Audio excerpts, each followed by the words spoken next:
The afternoon news now on BBC One with Sophie Raworth.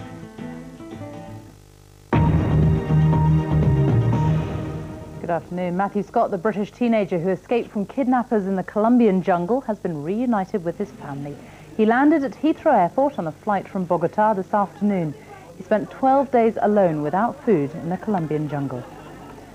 The Morrison Supermarket Group has been given the go-ahead to make a takeover bid for rival Safeway. Tesco, Asda and Sainsbury were all blocked from bidding. Doctors using a controversial new drug to treat variant CJD say initial results are promising. They say 6 months after Jonathan Sims was first given PPS, the spread of the disease appears to have stopped. 3 Greek doctors have been given jail sentences for the manslaughter by negligence of a British tourist. Christopher Rochester died after being taken to Rhodes Hospital after falling from his hotel balcony. The sentences are suspended pending an appeal. Network Rail has launched an investigation into its maintenance contractor Jarvis. It comes after Jarvis admitted it was to blame for the derailment of an express train outside London's King's Cross station last week. The rock singer Robert Palmer has died in Paris of a heart attack. He was 54.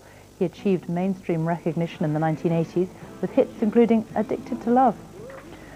Sunny spells spreading across northern and western areas, outbreaks of rain across Wales and parts of England. Southern areas should stay dry. That's it. I'll be back with George for the 6 o'clock news. Now we join our news teams across the UK.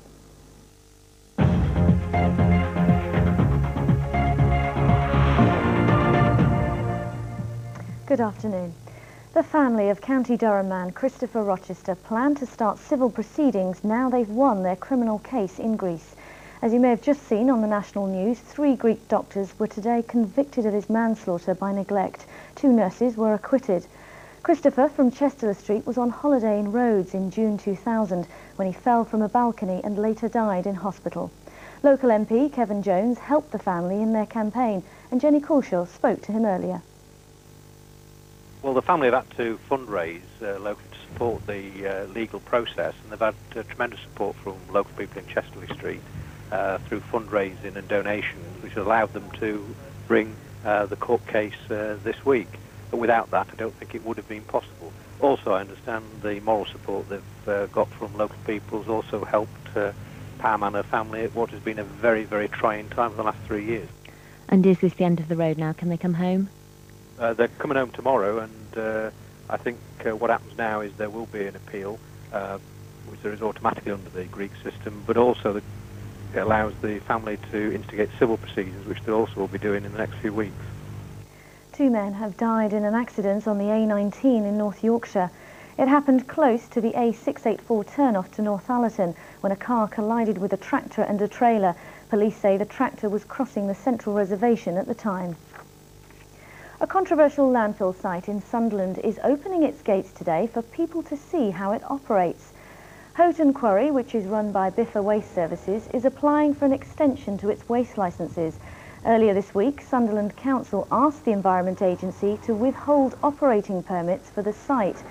Opponents claim it's on a geological fault and could contaminate the water supply. They are boycotting today's tours. We are quite surprised at this theme park approach to quite a serious issue. We've likened it to a theme park because most theme parks are based on fairy tales and use tricks and illusion to entertain the public. We believe that's quite a good analogy with Biffa and this landfill site. And that's all for this afternoon. Join us for a full roundup of the day's news in tonight's Look North at 6:30. Bye for now.